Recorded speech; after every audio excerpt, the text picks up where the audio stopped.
All right, you're probably being in a situation where after a trip, a shoot, or just simply taking a lot of pictures, you're wondering how to battle that monster, and I mean the monster of organizing, selecting, and editing all of these pictures. In this video, I'm going to show you how I actually do it, so how I organize, how I select, and how I edit my pictures, with the hopes that give you some ideas that you can implement and add to your process. Hi, I'm Cesar, and as a product manager who also creates content, I'm on a mission to create smarter, not harder. So join me as I share what works, what doesn't, and everything in between. Let's get it started. So right now, I just came back from a trip, and it was a short trip, so I just brought my Ricoh GR III, which if you've seen any of my other videos, you will see that it's my go-to camera when I just want to travel light. It produces great images and it's also quite stealthy. So let's go into the computer and have a look at what we have. This is just fresh off the camera. I just connected my SSD and my SD card, which you can see here at the top right. Let's go first to the SD card, where you will see we'll have all of the images that I just took in this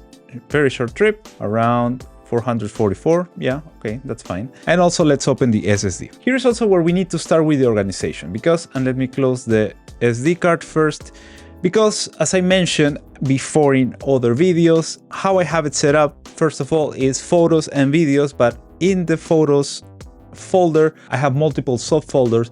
In this case, for example, client work, projects, and world. And world is just for trips that I do. So this is where it's gonna land. Let's go here. This is divided by continent. So let's go for the Europe trip because it was a trip to the UK. And here I'm gonna create one folder because it was the first time that I went there to take some pictures. In this case, it was the United Kingdom. After I go to the country, then I will normally create a folder for the city. So I was in London, and inside the city I will create a few folders. First of all, one for the exported images that I will eventually have at some point, hopefully. I will create a folder also for the camera. So I took the Ricoh GR III.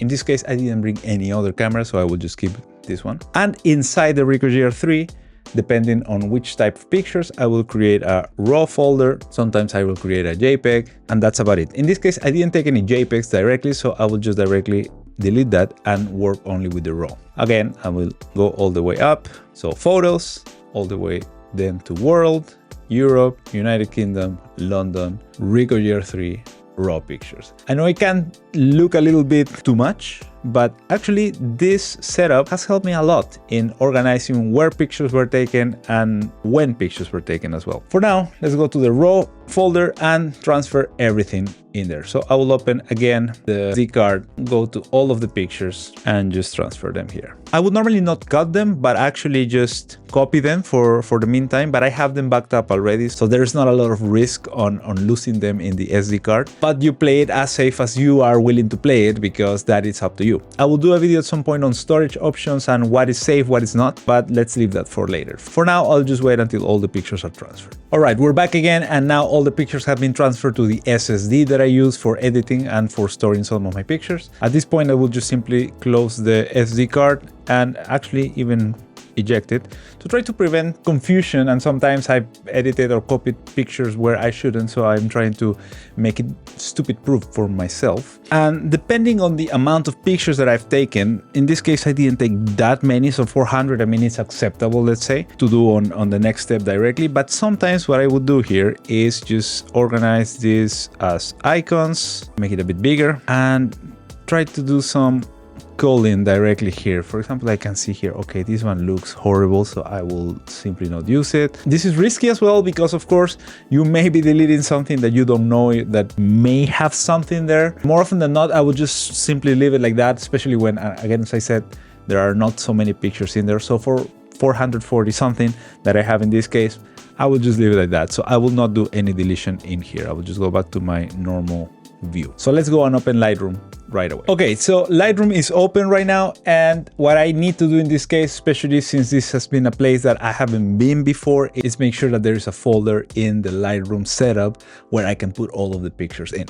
So let's go at the bottom left part of Lightroom, and you can see here that client work, projects, and world is pretty much the same structure that I follow in my SSD drive. So let's open world, let's go to Europe, and in this case I need to add a folder, and that folder will be for the United Kingdom. Inside the folder Europe, yes, and inside the folder United Kingdom, I will create an album, and that album will be for London. This is the place in the end where I will just put all of the pictures. So before putting all of the pictures, there is another check that you need to do, because if you have too many, first what you have to do is pause syncing, just to prevent Lightroom from syncing files that you in the end are not going to use and actually are going to delete. So what you need to do in order to pause the syncing is go to the top right and select pause syncing, and I will pick indefinitely, just because I will unpause it eventually in a few minutes once I'm done with my first pre-selection of pictures. So let's go to the Finder again, select all the pictures and drag them into that new album that has been just created. In this case, I will not pre-select here, and I will just put all of the pictures in there because I find it easier for me to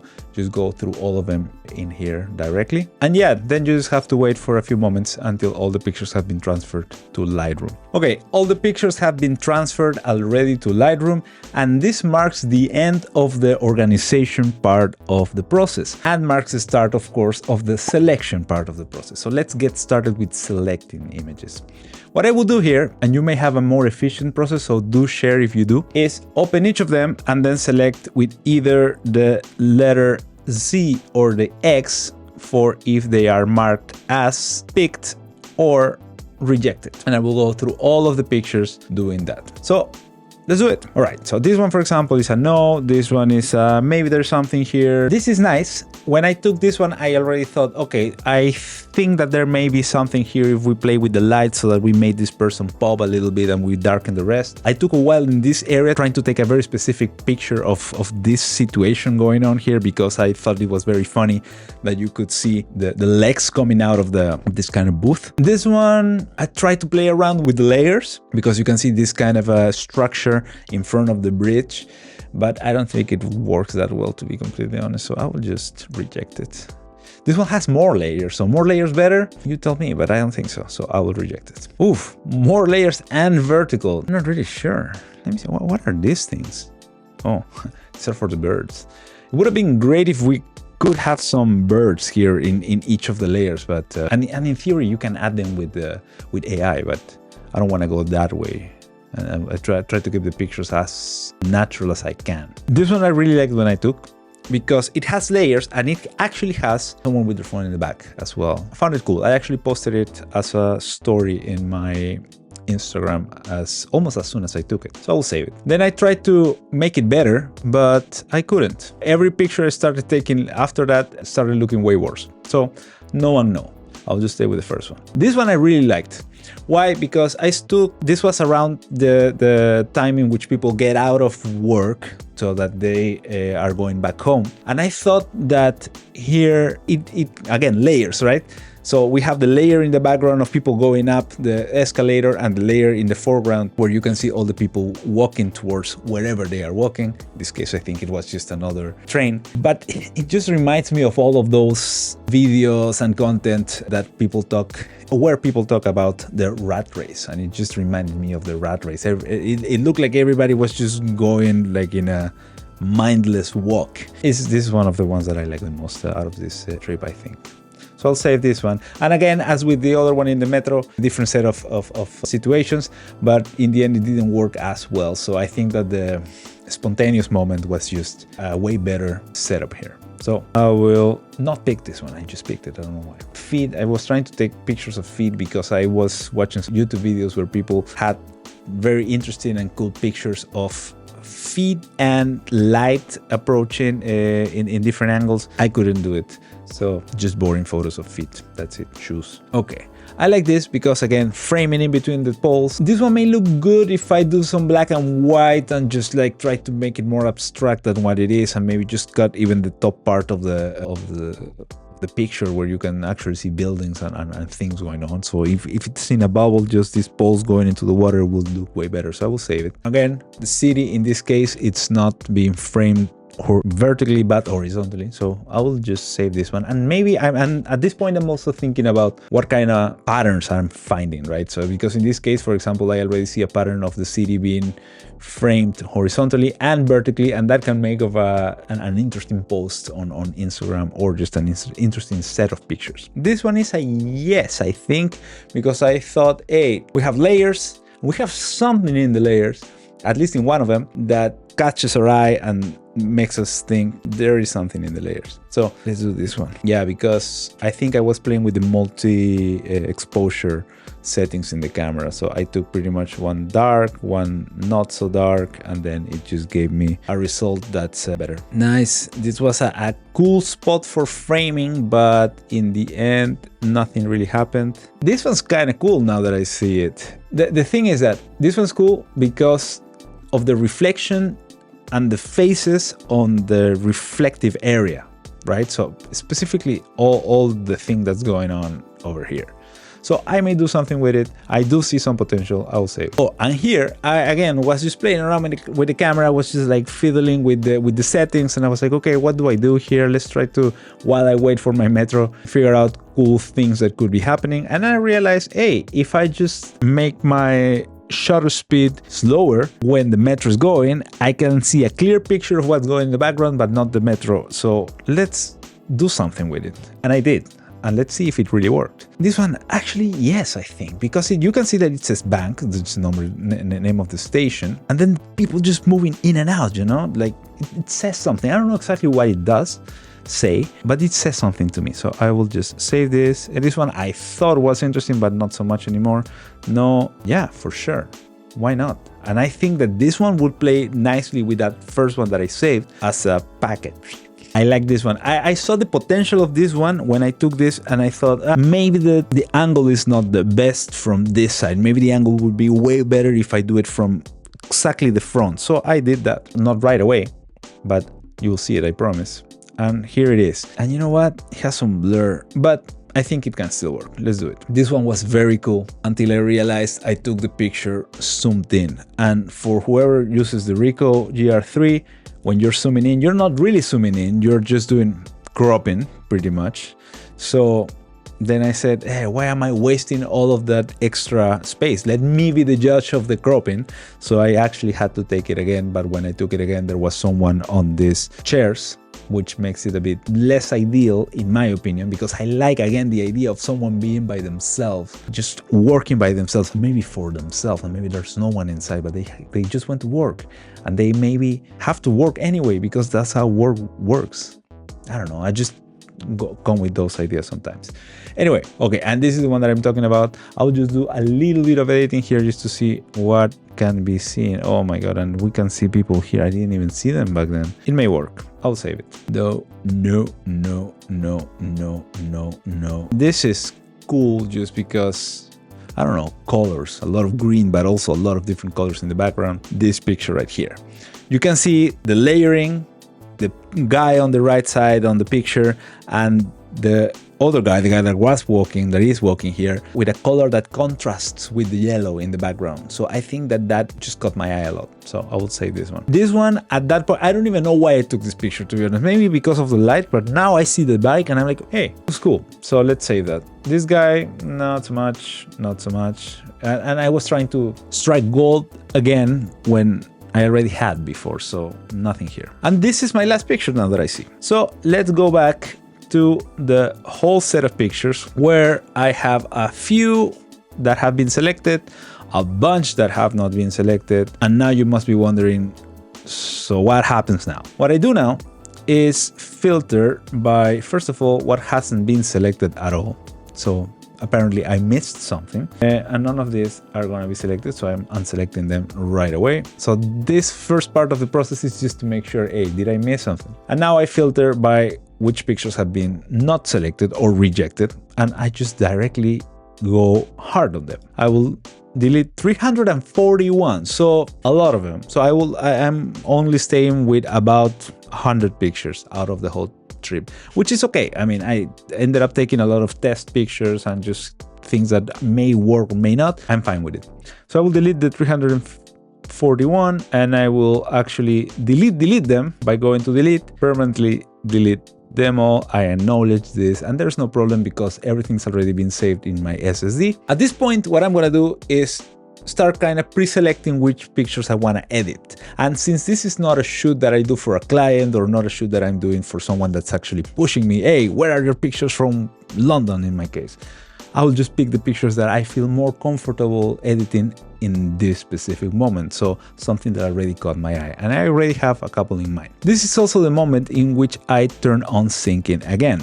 Why? Because yeah, syncing 100 pictures is better than syncing 400. Let's do it immediately, and the syncing process will begin. And at this point, as I said, I will start trying to pick up which pictures I want to edit. And for this, I do a couple of things. And as I mentioned in the other videos, I use at this point the 1 to 5 selection. So all the stars that you can see at the bottom that I'm selecting with the mouse. You can also do with your keyboard 1, 2, 3, 4, or 5, depending on which ones you like the most. So I actually try to keep it simple. So I either go for 5, and if it has no number, it hasn't been selected. That's about it. That's how I do my filtering at this point. So let's go first selecting the first 5s that I can see, roughly looking at the whole situation here. So this is a 5 for sure for me. This is a 5 as well for me. And this is a 5. Let's start with this one actually. So let's edit maybe 3 of them right away, so that we can see what is the process over here. Which means, by the way, that the selection process, at least the first part of the selection process, has ended. It's kind of ended, but also kind of not ended, because as I said, now we go into editing, and while doing editing, you will find that some selection will go on. Why? Because, for example, in this case, I have 4 pictures, actually 5 pictures of more or less the same, and while I edit, I will end up with the picture that I like the most out of these 5, which means that there is some selection going on. I will not do this at the moment, or not right away. I will edit this one that I like the most right now, which is a 5 already. By the way, I also filter by all the 5s just to try to make sure that I edit the ones that I like first. So let's do this one. What I will do first, as I mentioned before in all of the other videos where I talk about the process and in the blog, is play around with presets. And these are presets that I created myself. So I will go here to the presets, my user presets, and see what works. Just because, I can edit it from start, and I may do that with some of them depending on if the presets work or not, or if the look that I'm going for is different than the ones that I have created already for my presets, which is already an opportunity for creating yet another preset. So let's do it. Let's try to see. I have this preset called Bright and Grainy. No, doesn't look good. And this is what happens with presets, right? Not all the times presets would work, even if you think they will. Just because presets are just working for the specific picture in which they were created, and then you have to do some changes. In this case, I don't think any change can save this preset, so I will just go to the Moody Night preset, which already, it's a day, so I don't think it would work. Not so afraid of the darks. I kind of like this one, although it's a little bit too saturated, I think. Maybe with some changes it could work. Muted blues. Oh, this blue hoodie that the guy is wearing is not so muted, but looks okay. Orange vibes. Oh my god, what is this? No. Sandy contrast. I like this. I created this one for another trip, a little bit more of a different type of city trip, but it's not that bad. Sunny Nostalgia, which by the way is on my website for free if you want to download it, link in the description, may work, so I may use this one. Sunny Harsh Lights is a little bit underexposed, can change, but I think I'm going for the Sandy contrast actually, and Vintage Warm Shadows not so much. Alright, let's go for Sandy contrast, just because I want that popping up from this guy. So let's see also to what extent I need to adapt it a little bit. Okay, we're here. I'll do some change in the aspect ratio here, just so that we make sure we have our two dudes a little bit closer to the intersection points. I like this. I like this. I will turn up the exposure a little bit more, and maybe saturation a little bit down, because it was a little bit too much, I think. I don't know if this guy on the right is just too overpowering with the lightning. Let's try that out. Linear gradient, and let's do a little bit of a turning down the shadows, exposure, and maybe the highlights as well. How about that? Looks okay to me. So this is one example in which I use a preset. Kind of works. I think it can be edited a little bit more, maybe with some masking. But let's do an example in which I just edit it from scratch, right? And I will do that with this one over here, because I saw that this one could work quite nicely with black and white. So right away, let's click on the black and white button. And here we can see that there are some changes that are needed. Actually, before changing to black and white, what did I do? Before changing to all the settings in black and white, let me do some improvements in the how this is being straightened. So I'm using the geometry correction, the guided one, to see or to tell Lightroom, hey, this is what I want parallel and what I want parallel on the horizontal front as well. Boom. And now, in my opinion, it looks a little bit more pleasant to look at, just because that window is just directly looking at you. Anyway, that's how I see it, okay? You may be seeing it differently, but you do you. Okay, so in this case, I want to bump up the exposure a little bit. Let's see, contrast, I think is quite okay. This camera tends to be quite contrasty. Highlights, maybe just a little bit up. The shadows I will bump up a bit, and the blacks I will bring down. With that, I will just do then a little bit of changes, or some changes in the curve or the tone curve, where I will bring down the left part, I'll bring a little bit down the medium part, and maybe I'll just a little bit up the right side. I don't want full whites, so I will do that here on the right side. On the left side, I will bump up just a little bit the blacks so that they look a little bit vintage and not so blacky, let's say. Here, where I go to the color, I use the backslash key to see which colors were there in the first place. I want them a bit darker, so let's do that. I see that this guy's skin is not very colored, so let's go to the orange and let's bring it down a bit. Although my other dude is getting darkened as well, which is also fine, I would say. I will bring down the clarity just a bit and not any dehaze. Sometimes I do some dehaze, but not this time. Then in this case, I will bring some grain, maybe just to make it look more vintagey, filmy. Let's do 35, maybe. I think it's too contrasty still. Oh, I normally go to the optics and click these two buttons, or these two check boxes. I will add more vignette because I just removed it. So maybe I shouldn't have removed it in the first place. And I think that is about it. I will sometimes, I don't know if in this case it would work, but this guy, I want to see if I can darken a little bit more. So I will select the person with object, actually, because if I do the selection of a person, then we'll select the other guy as well. So I just want him. I'll do a little bit of a removal here, just a bit, and then I will just bring highlights. Oh, not too much, like that. This is how it looks now, and I'm quite happy with it, I think. Let me just see quickly. Maybe the guy in the front looks a bit too dark. Let's select him with the object selection. I don't know why, but I like to do object selections to select people, but these things happen. So this guy's legs were not selected, but let's do it again. It may select them now, or now one part of his leg wasn't selected, but let's do it again. All right, cool. Now everything has been selected.